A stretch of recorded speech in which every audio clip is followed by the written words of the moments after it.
Hello कैसे हैं आप सब। मैं हूं विश्वास राणा और आप देख रहे हैं फाउंडेशन गुरु। आज इस लेसन में मैं आपको करंट अफेयर्स करवाने वाला हूं 7 और अक्टूबर के कुछ दिनों के, एंड वो कुछ दिन ये है 7 October and 8 October.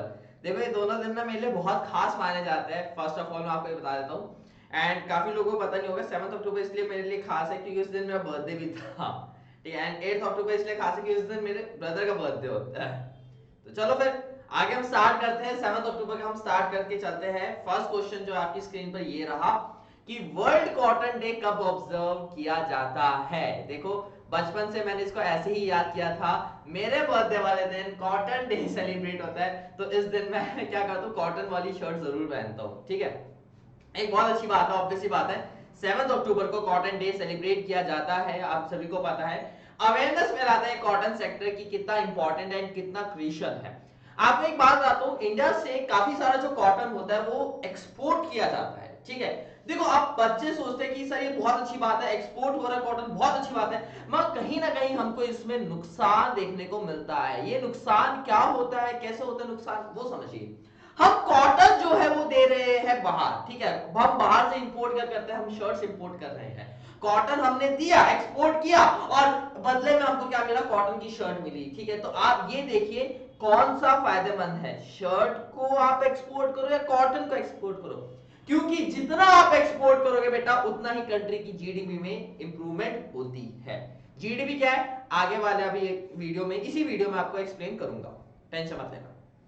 Who has won the Nobel Prize of Literature 2021? 2021 में किसने नोबेल प्राइज जीता है? नोवेलिस्ट माने जाते हैं लिटरेचर के नाम पे, पता ही चलेगा आपको। ठीक है, Benjamin List, David W C MacMillan, Abdul Razak Gurnah या कॉलरस हसलमैन। आंसर है इसका C is the correct answer. ठीक है, सभी को पता ही होगा मे बी। नोवेलिस्ट जो है इनको अवार्ड दिया गया 2021 नोबेल प्राइज के लिए लिटरेचर को। ठीक है, और किस लिए, for his uncompromising and compassionate penetration for the efforts of the colonisation and the faith of the refugee in the gulf between cultures and continents. ठीक है, एक भी पढ़कर जरूर देखना, बहुत अच्छी है इनकी। ठीक है, चलो next. Which country has tested fired its first zircon hypersonic missile? Missile है किसके लिए, फ्रॉम अ न्यूक्लियर सबमरीन।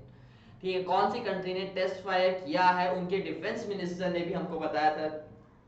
काफी सारे बच्चों को पता भी होगा कि उनके जो मतलब उस कंट्री के जो डिफेंस मिनिस्टर है, वहां से ये न्यूज पता चली है कि उन कंट्री ने जायकॉन हाइपरसोनिक मिसाइल जो है न्यूक्लियर सबमरीन से लॉन्च कर दिया है। और वो कंट्री और कोई नहीं, Israel, north Korea, Russia, Iran, इनमें से कौन सी कंट्री है, वो कंट्री है Russia is the correct answer. Russia के डिफेंस मिनिस्टर ने, जैसे अभी आपको बताया, सक्सेसफुली टेस्ट लॉन्च किया गया है Zircon hypersonic cruising missile from the nuclear submarine. ठीक है, चलो नेक्स्ट।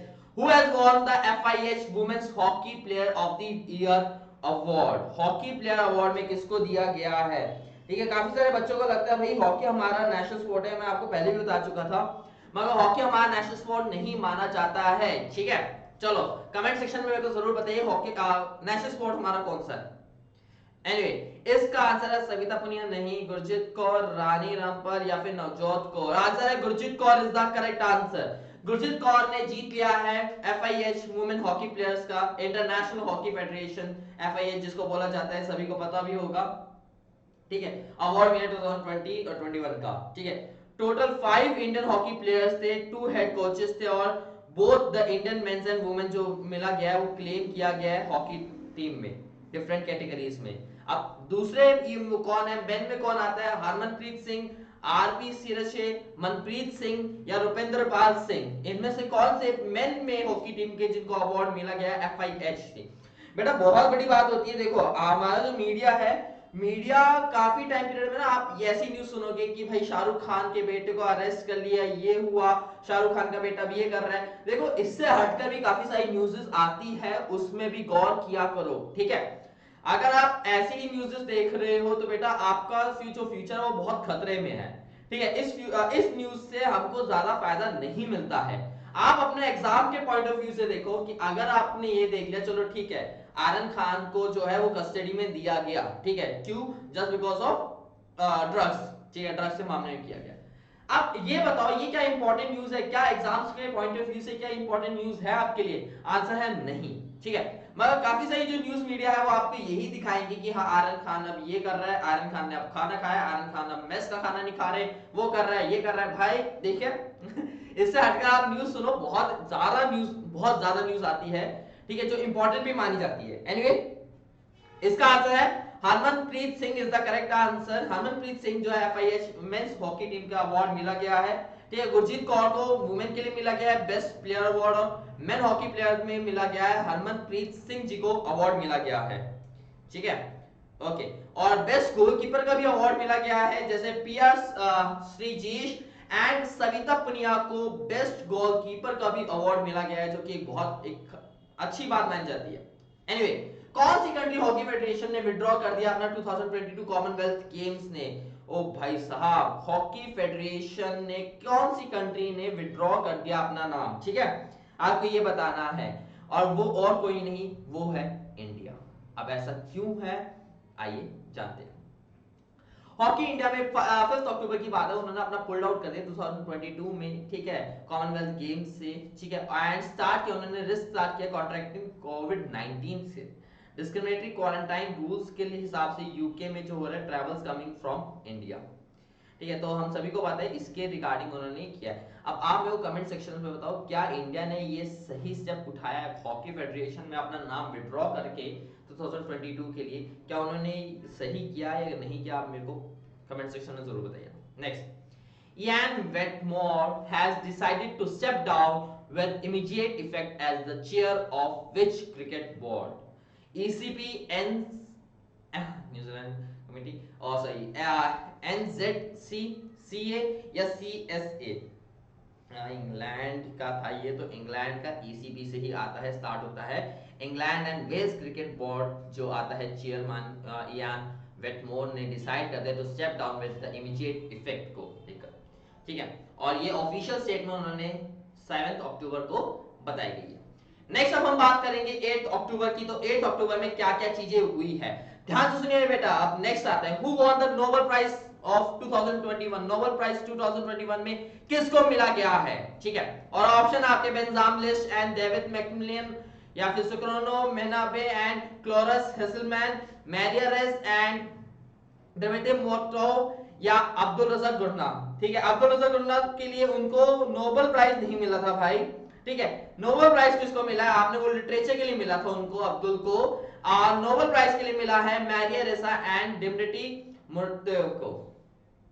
ठीक है, इन दोनों को जो मिला है वो नोबेल प्राइज मिला क्या है 2021 को, एफर्ट्स देखकर दिए, उनके safe of freedom of expression को देखकर, और precondition of the democracy and the lasting piece.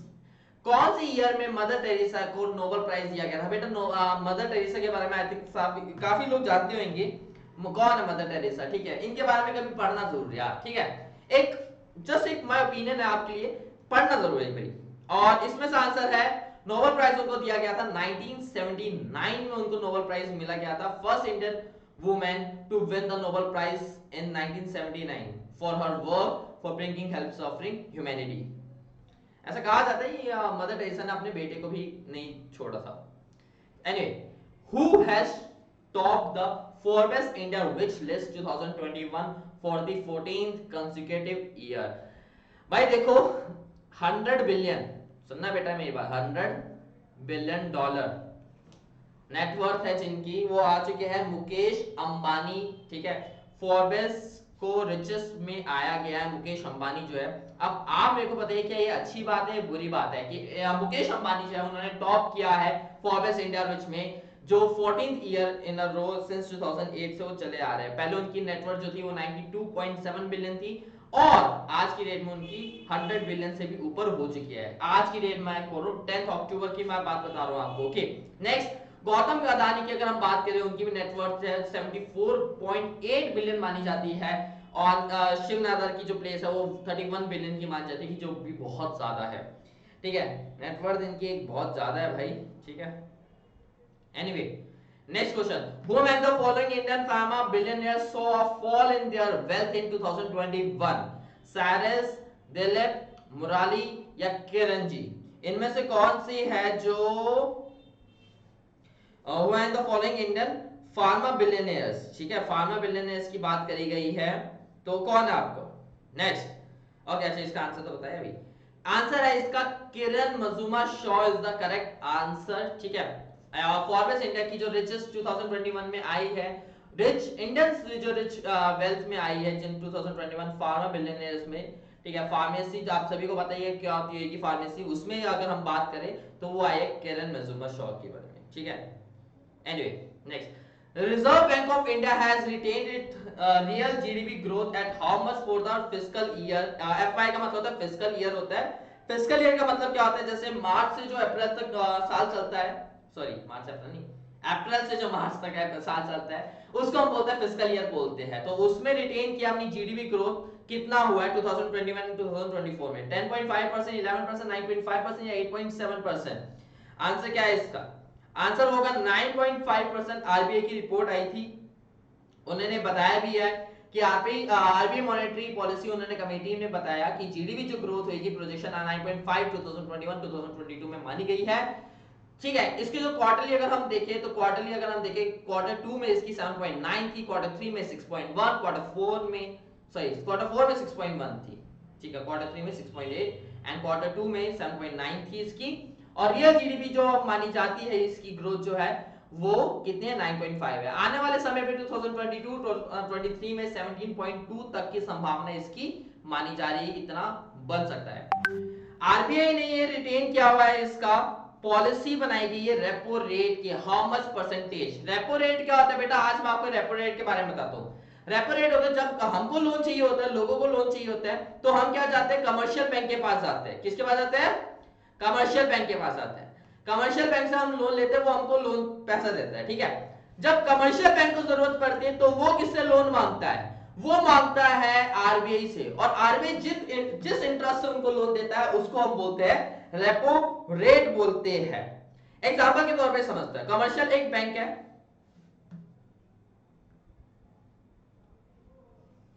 Example के तौर पे समझते हैं, ठीक है। अच्छा ये तो आंसर ही पता चल गया। ओके, रेपो रेट का एक बार मैं फिर से आपको बता देता हूं क्या होता है रेपो रेट, ठीक है, जिसने नहीं सुना अच्छे से सुनो। रेपो रेट का मतलब होता है जब आपका आरबीआई लोन देता है कमर्शियल बैंक को और उससे जो इंटरेस्ट लेता है, उसको हम बोलते हैं रेपो रेट बोलते हैं। एग्जांपल के तौर पे समझते हैं, 4% अभी रेपो रेट चल रहा है, तो कमर्शियल बैंक को मिला 4% से लोन मिला। सुनना एक भी बात ध्यान से, कमर्शियल बैंक को 4% से लोन मिला, तो कमर्शियल बैंक जो आगे लोन प्रोवाइड करेगा वो 4% से नहीं, उससे ज्यादा की कमाई करेगा। वो क्या करेगा? वो उसको 8% में लोन दे देगा, 9% में दे देगा, बाकी जब 5 या 4% होगी वो कमर्शियल बैंक की कमाई मानी जाती है। ये होता है रेपो रेट होता है। ओके बेटा, तो ये था रेपो रेट था। आरबीआई ने जो किया, मॉनेटरी पॉलिसी कमेटी को डिक्लेयर कर दिया है पॉलिसी रेपो रेट का unchanged at the 4% repo rate, and जो रिवर्स रेपो रेट होता है वो अनचेंज ही है, उसको 3.35 किया गया है। अब आप पूछोगे सर रिजर्व रेपो रेट क्या होता है? तो अगर आप क्लास 12th में और इकोनॉमिक्स आप पढ़ोगे तो पता चल जाएगा, इसके लिए आप इतना भी सब्र रखो, थोड़ा सा पता चलेगा आपको भी, ठीक है। ओके, और ये हमको आरबीआई के गवर्नर शक्तिकांता दास जी ने हमको ये इंफॉर्मेशन प्रोवाइड करी है। नेक्स्ट क्वेश्चन, और कब करी है? 8 अक्टूबर को। बहुत इंपॉर्टेंट बात थी सच्ची, ड्रग से ज्यादा इंपॉर्टेंट ये है रेपो रेट क्या होता है। Anyway, which country has invited the Taliban for international talks on Afghanistan on October 20th अक्टूबर को? कौन सी कंट्री ने invite, which country has invited Taliban? कौन सी कंट्री ने इनवाइट किया भाई? यूएसए, पाकिस्तान, चाइना या रशिया? कौन सी कंट्री ने किया है? क्या इंडिया को करना चाहिए? हाँ, मगर इसका आंसर है भाई नन ऑफ द रशिया।